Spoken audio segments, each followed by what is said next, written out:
What's going on, beautiful people? Welcome back to the Value TV show, the show where we give you tools to build and have healthy relationships. I'm Jamel Jackson, your relationship mechanic, and I'm excited today because I have my dear brother on here, man. Not only is he a guy that has saved countless of marriages, a musician, impeccable wisdom, but we're gonna have some special tools dropped in this episode today. Listen, guys, I want you to give a warm welcome to my guy, Air. Hi, how you doing? Man, bro, thank you so much for bringing me on to your show. I'm so happy to be here with the Value TV show family. You guys are hospitable. I'm just elated to be here with you, man. Yeah. So briefly, because sometimes people see people on the show and they're thinking, who is this person? I've never seen that person. What gives him the authority to talk about relationships and spill wisdom on this subject and this matter? But briefly, give us like a short, resume of who Air is. Who Air is? Air is a son of the Most High. I believe that my placement is to be wherever he is and wherever he has assigned me to be. I am not one who's just been thrown somewhere. I'm a sent one. So that means wherever I go, I have instructions. I'm from originally Newport News, Virginia. I have a beautiful wife, Destiny Robinson, and two beautiful children, Ananias and Adonai, which are 2 and 1 years old.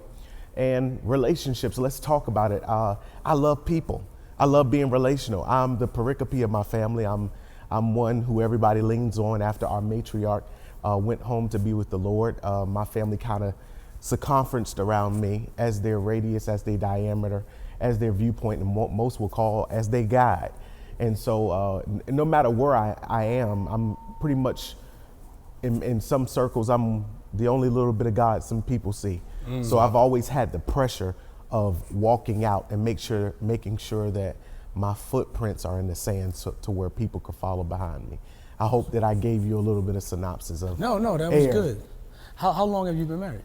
I've been married for 7 years, getting ready to be 8 years on June the 19th, to a beautiful woman. I believe that she's the fragrance of our marriage.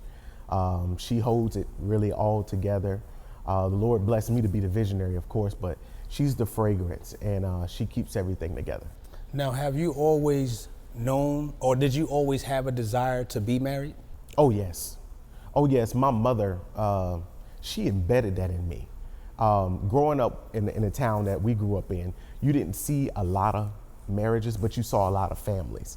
So I come from a mass family, you know what I mean? Big family. My grandmother, man, she had 23 kids. And growing up with that type of family, it's like you always wanted to see the man and the woman in the household. My mother, she raised 5 kids by herself.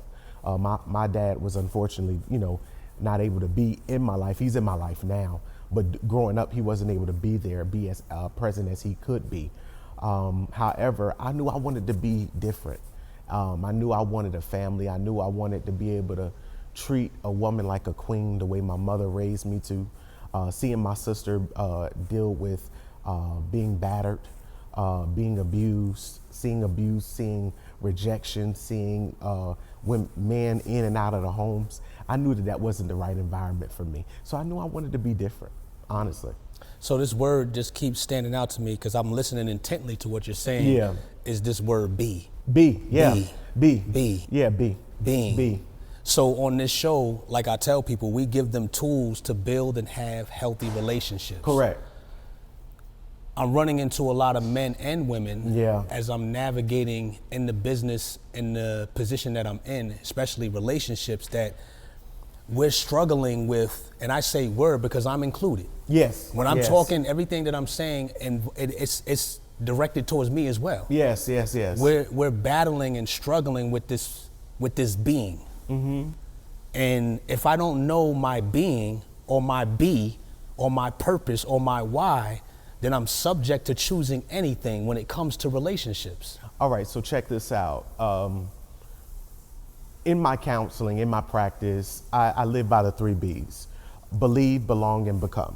Mm-hmm. Those are the things that I like to cast down to my singles aspiring to be married and already previously married or engaged in their journey. To believe is to believe in oneself. To belong is to belong not to yourself, but to another person, and also to God. So also even with the belief, you also believe in God. And then to become is to become one under God. This is how I like to set the metaphor phrase up. You have to believe, right? Because you're the visionary. God gave you the belief. When he called Adam out of his belief. Adam had to believe that he was the man and he had dominion. Out of Adam's belief came Eve, right? Mm-hmm. And then Eve, what? She belonged to what? Adam. Mm-hmm. So you have to believe so that the woman can belong. The woman wants what? When we say belong, she wants what? She want to belong to your vision. She want to belong to your life. She wants to belong to what? Your environment. That makes her feel what? Secure, security, financially, provision, all these things, intimacy. It comes from her belonging to you. And then we become what you already see. We become what you've already been providing for us, what you've already been plowing the ground to. When we don't have this set up in our relationships, it leads us down to a path of disruption, confusion, obliviation, because we can't see, because the B's are not in place. And when the B's are not in place, we're not in place because we don't have nothing to be to. Mm-hmm. Or you know what I mean? Or be for, you know what I mean? So these are the things that I pride myself on, making sure that I'm being me so that I can belong or I can believe. I have to be me so that I can believe. I have to believe in me to be me so that I can believe in what God has designed and created me to be. Then my wife can belong, right? And being that my wife belongs to me and she belongs to the vision and I'm in divine alignment with our Creator, then we become what? Husband and wife. Well, let's do this. Let's unpack that word belong a little bit more. Yes, please. I was hoping you was going to do that. Someone that's watching or listening, they may say, hold on, he just said his wife belongs to him. Mm-hmm. They may take that and be like, well, you know, I don't belong to anybody. Because that word in our day and age is like, it sounds like ownership. Well, quite frankly, one who don't understand will make that comment because they never belonged to anybody or belonged to anything. And they always wanted to belong to something. That's a rejected mindset. So one would have to fix oneself's perception. Notice I said belief right here. Your pineal gland, your eyes, your sight, your forecast. What do you see? Your vision is what we're talking about, guys. Like, you know, you could say, well, I don't belong to anybody, but you do belong to somebody. One, you have to belong to yourself is what we all need to understand. Belong to yourself. So what I mean by that, my brother, is we have to stop trying to be somebody else. Mm-hmm. Who's in our ear? What circumference are we around? You cannot allow for your circumference to determine your diameter. Very well, if you keep your ears focused on the different voices, maybe let's talk about the 3 S's. Social. Let's talk about self. Let's also talk about simplicity, meaning that my social status, meaning that the people who I'm in direct socialization with are going to determine everything, every place that I'm going in life, because these are the people that I'm camped around, meaning my environment, the things I give my attention to. They're going to determine every decision I make. Your influence, that's what we're talking about, influence. If I keep myself around you, believe it or not, your good is going to rub off on me, and also some of your bad is going to rub off on me. That brings us into relationship. So who are we belonging to? Mm-hmm. Who are we belonging to? One, are we belonging to ourselves? You know what's interesting? Because as we're unpacking this is the introduction. It is. It's so funny, Mel, because this is the introduction. This is the introduction. We haven't even got into what we're going to. This is what we're going to be talking about. But I wanted to have this conversation because it leads us into divine order. Yeah. But I wanted to give the prelude. And I always say, whatever you behold, you will become. Ah, my God. Say that again. I don't think that they was listening. Whatever you behold, you will become. Whatever you behold, you become. So when you were talking about ear gates and eye gates, whatever I'm beholding, whatever I'm deeming or claiming to belong to, yes, therefore it will begin to shape and mold the way I think, and the way I behave. Yes. And what do I always say, Mel? People are creatures of behavior. Mark that down. He says, whatever you behold, you become. But also whatever you become, that's also determining factor of your behavior. People are creatures of behavior. Whatever they're beholding, whatever they're belonging to is going to be, the reciprocal is their behavior is going to be the determining factor of what their environment is. So now my behavior becomes one that has been shaped by media. One that has been shaped by poor influences into my ears. Correct. One that has been shaped by the culture. Yeah, the culture. Now let's talk about the culture, because I believe that we have gotten to a place. I'm starting to feel like culture has become very cliche. You know what I'm saying? We just say, you know, like people say it all the time. This is just the culture. What culture? Bad behavior is culture.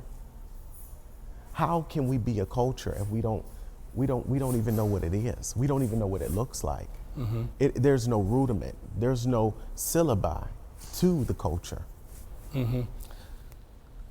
So as this begins to shape us, whatever you behold, you become. It starts to shape me, and now, this can start early, as early as a toddler. Yes. Then I become a teenager. Yes. Now I'm an adult. Yes.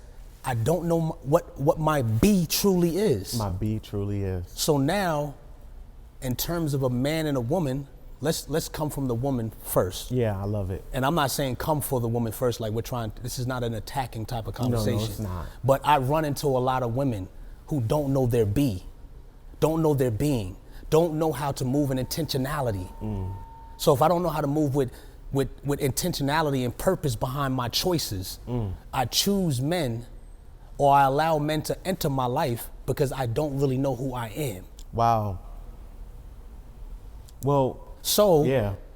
I develop a mindset of settling or desperation. Now I'm getting,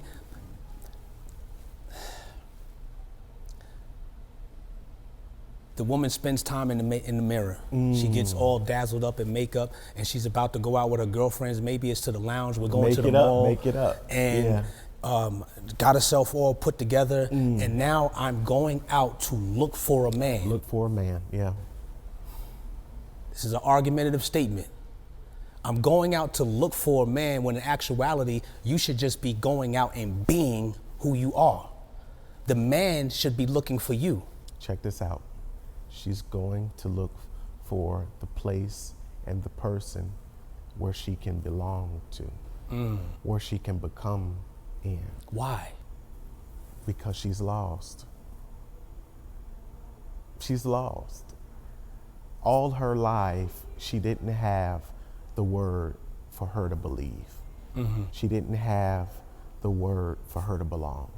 She didn't have the word for her to become. So literally, she's looking for the manifestation of her belief, her belonging, and her becoming. And the only way most women feel like that, especially if they had absence of father being in their life, which ultimately statistics do say that the father imparts into the daughter her belief, her belonging, and the way that she becomes. He sanctifies her as a woman, as a lady. He secures her as his daughter. And then he also shows her where she belongs as being her provider, being her comforter, being her ear listener, and overall being her father. And so when she doesn't get that in the house, what happens then, she goes looking for it from the next man, especially if she's already been taken advantage of at an early age. If society is saying one thing, her friends is saying another. Let's say she works a job, her job is saying one thing, but she still doesn't know who she is. What she does is, because she doesn't believe in herself, she looks for those places that she goes and finds her identity within the place, not in herself, because she doesn't know herself. So she becomes a waitress at a restaurant. So she knows that I belong here, so I'm gonna be a waitress. I'm the waitress today. And then the next few hours, I'm at Walmart shopping today. The next day, I'm getting my college degree. So now I'm a social worker. All the work that she does is who she is. She still lacks identity because it wasn't embedded in her. She still wasn't taught how to be herself. You know this by people who don't like spending time alone.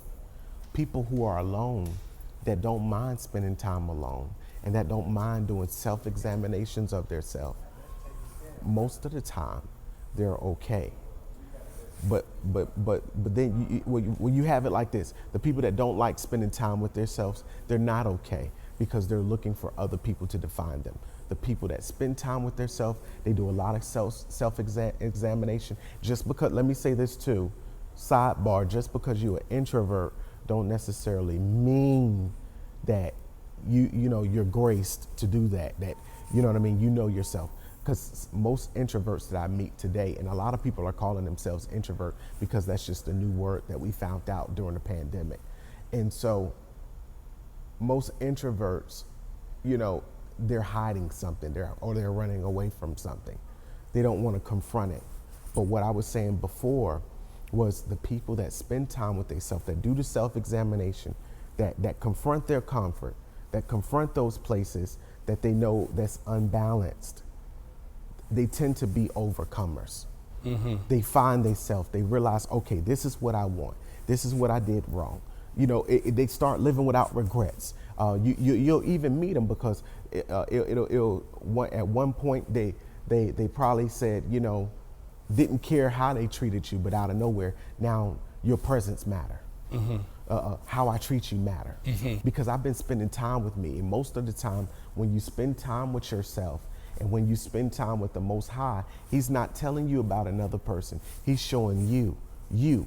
So there are areas that you have to get right within yourself. Now you have a sense of belief because you're able to see your be. See, when you see yourself in God, you see your finished work.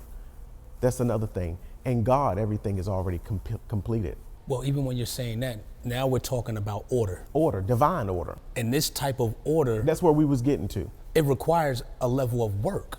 You got to put in the work. We live in a society. I like to say society because a lot of people like to point it and point the finger at a generation. Yeah. But society in a whole, lazy. To become, to belong, to understand, to have identity and have purpose requires work. Yeah. I may have to join certain environments and certain circles that produce and pull out the greatness in me. Yes. I may have to read certain books and study certain books. Yes. In order to pull the greatness out of me. I may have to shut certain things. This is all a piece of work. And so this woman is becoming and trying to become and trying to discover being, at the same time trying to attract her mate, her man. She just wants to be accepted. She just wants a place where she can call her safety zone, her comfort zone, literally. And so when she doesn't get that, she goes looking for it. Where's my place of nesting? Where's my place of safety? Where's the cave? You know what I mean? Where's my hiding place? And if I can't get that, I'm not okay. So you walk around being bitter because I'm incomplete. I'm exposed. I'm vulnerable. I have no husband. And so therefore my choice is choosing any man any man. that can just bring me comfort. I tell you what, not even choosing. I'm going to wave whatever flag, show whatever skin, do whatever I can to get this type of attention so that a man can come to me. What is one thing a woman could do to enter into that state of being? Honestly, the first thing that you can do is you have to cut off the things that's taking up too much of your time. That requires surrender. Yeah. I don't want to surrender. Yeah. You have to surrender. So that your surrender, wave the white flag in the air, is knowing that, at this point, everything has me distracted. So surrender, but also you have to be aware that I've been hurting me. The things I've been allowing in my life, in my temple, in my body, in my mind, has been distracting me. And it has been prolonging me from becoming and believing in myself, because now I need everybody else to approve me. So let's first make ourselves aware that we got to do our own self homework. Nobody can do this for me. How do we know that I have to do it or that you have to do it? Is because this is your life. So you have to do the work. You know what I find interesting when I'm watching, you can learn a lot by watching nature. Yeah. And so when I watch the Nature Channel, there's a repetitive sequence that I always see. Yeah. They have the woman or the female, Oh, okay. whether it's a bird, whatever type of creature, Yeah. and it's always in its being. It's always just being. It's always, its own branch. or let's just say it's just in its purpose, just chilling. Yeah. And the man or the male version of that creature has to come for the female. It's never the female looking for the male. Yeah. The male has to come and perform some type of act. He has to come and do some type of call. Something. He has to do something. He has to be in his being, in his purpose, and moving with intentionality to attract, to even have this woman or have this female give him any type of attention. He has to be confident in him. So now we're making this segue into why the man should be in his being. Yes. In his order. Yes. Well, I was going to ask you this, Mel. For those who are watching the Value TV show, you might ask, why do they keep talking about divine order? Let me define it for you just like this. Divine order is you trusting in God to give you discernment to where it increases you to have wisdom. He also becomes your guide. He also leads you. But beyond that, he strengthens your wisdom to become the best of yourself, meaning that it will increase your level of belief. Divine order. Your discernment goes up because I'm in divine order with the Most High. It gives me confidence.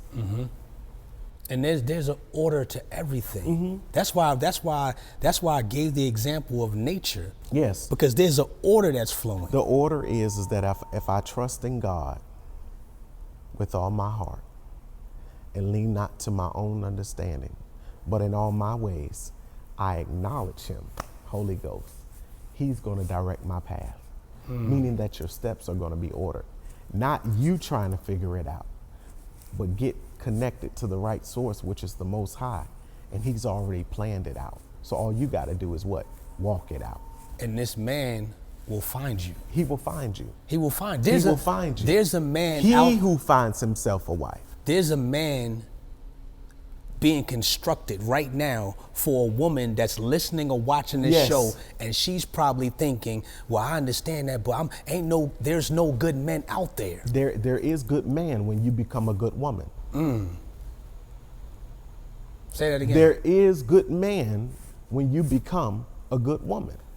This is interesting because there are good men when you become a good woman, because when you start to walk in this particular type of order and being, then your perspective and your vision shifts.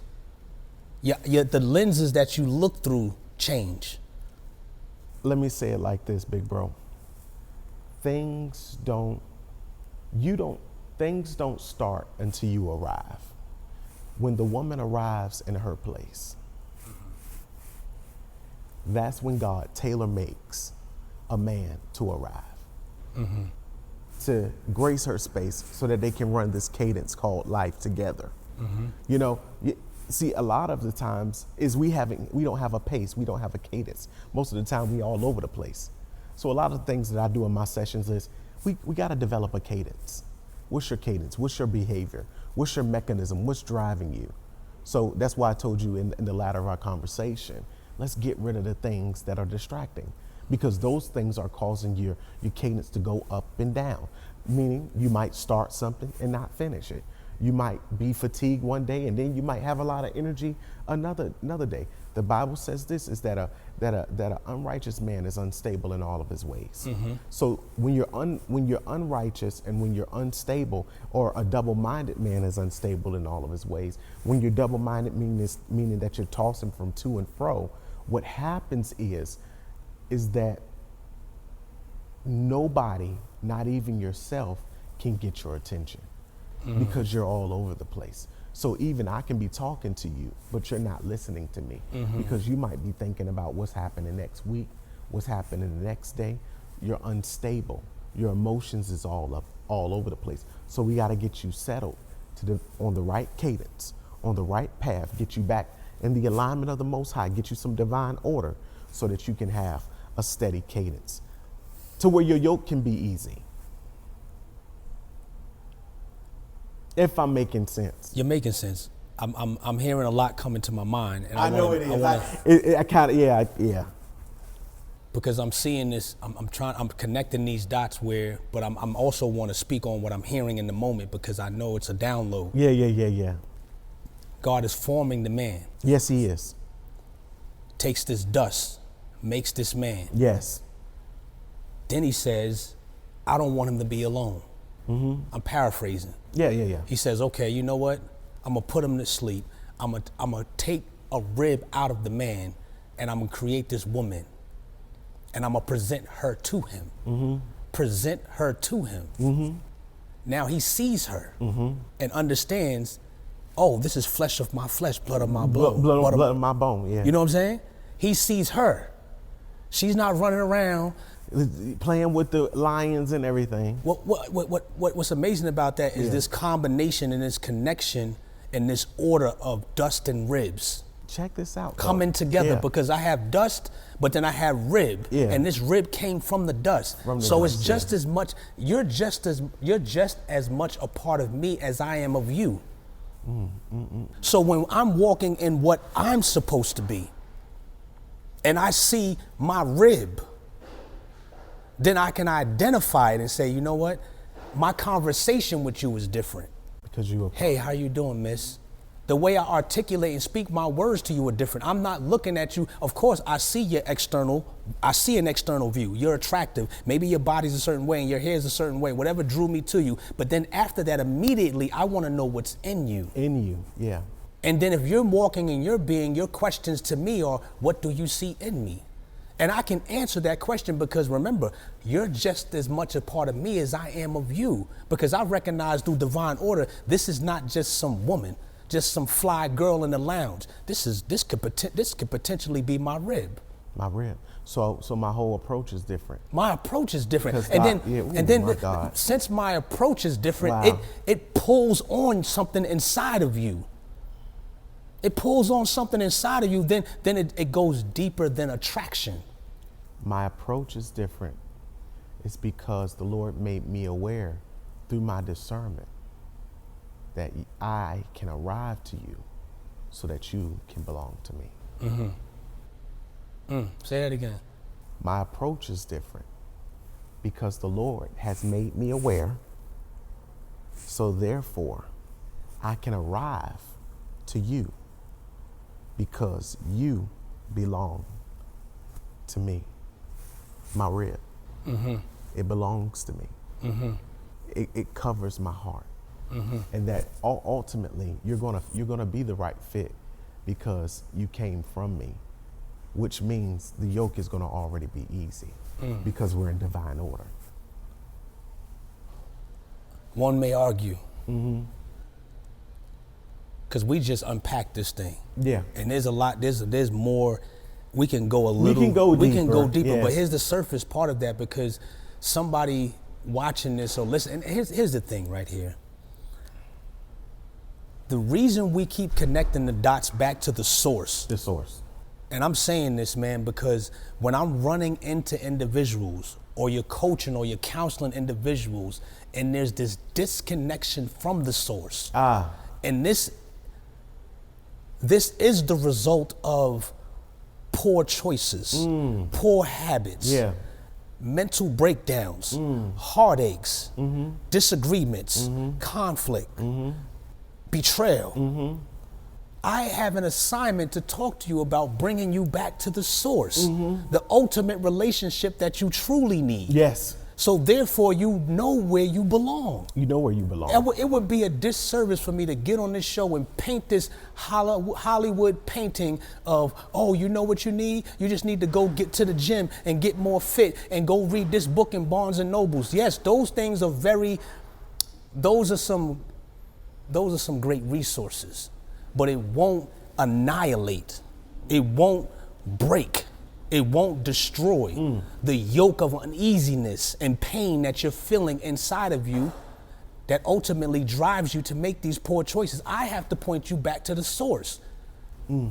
Because once you're connected back to the source and you understand that I'm an important part to this man that I'm meeting, and she's an important part to this woman that I'm meeting, and when the two come together, the two shall be one. The two is they definitely shall be one. What are you looking for whole? Are you looking for oneness? What are you looking for? I run into men and women that are just traveling through the earth and running around the earth with no intentionality and no purpose behind why I'm choosing. I just want something because it's convenient for the evening. It's convenient for the 6 months. It's convenient for the year. And then I say, oh, what happened? Oh, we just didn't go together. Was there any purpose ever in that connection? I was going to say that when you talk about society, if society is going to be your lead, you're going to always be looking for what's convenient. But if the spirit is your lead, you're going to always be looking for what's complete. There's a difference between convenience and complete. Most people, when they are allowing society to lead them, is because they're blinded by their own ambition. So most of the time when you go into the convenience store, because you're in a rush anyway, you're going to just pick up something, but it's not going to be fulfilling to you. It might be good to you, but it's not good for you. So 9 times out of 10, you're probably not going to finish it. You're probably going to allow it to sit in the car or throw it under your seat or throw it out the window, but it's not going to be of any value because it was convenient. It was cheap. It was just, it was just soothing for your flesh. It was just soothing for your hunger pains. When you are led by the Spirit, it will causes you to step out of your comfort zone because you're walking in divine order with the Most High, to where it's not even convenient for you because you have to pay for it. It's a sacrificial. You know what I mean? You have to die to it. You have to almost conform inside of it, because you know that it's going to complete you. You might have to uproot and relocate. You might have to even go from being a 9-to-5 worker to being an entrepreneur. It's going to cause transmogrification. Why? Because it completes me. So where I once was convenient, I can no longer be, because now I'm complete. Old things are passed away. Behold, new things. He says, I'm doing a new thing. Can you not see it? Are you not aware of it? I'm making ways in the wilderness, and I'm making rivers in the desert. So very well the places that's dry in your life, if you keep walking with me, I'm going to give you everything that you need. Convenience satisfies me externally. Externally. Yeah. Complete deal, it's an internal job. Yes, it deals with, because why? Complete comes from the spirit. I can conveniently eat whatever I want to eat. Yes, yes. And I can put whatever on the Yes. surface of my body to Yes. make it look like I'm complete. Yes. Ooh, you can Yes, look. excuse me. There's a difference between looking complete and being complete. Convenience, I can eat something for convenience. Correct. But if I want a true transformation, I have to detox and put the elements inside of me. So Yeah. therefore, when I'm complete inside, you'll see it on my outside. So in order to be complete, one has to die. Okay, you know what? That's what a detox is dying to the things that are fleshfatory satisfaction. Listen. In order to be complete and walk into this order and this being and this purpose, Yeah. there has to be a level of intentionality, because I know that's language we all can understand, Yeah. of intention to dying to the very thing that's prohibiting me from progressing. Correct. And what do we call that? Confronting your comfort. Listen, if you're single, dating, or married, and you're looking for tools to build and have healthy relationships, Healthy relationships. I ask you guys, tune into the Value TV show. Now. Tune into the Value TV show. Listen, Yes. man, it's been amazing. It's been amazing. We just stopped. Yeah. We're going to continue. We're going to continue. We have to. Yes. We have to continue. And before we close, I want you guys to always remember, you have to be yourself. One, you have to believe, you have to belong, and you have to become. Be the best version of yourself, not tomorrow, not next week, but right now. Because the best is still yet to come to those that believe.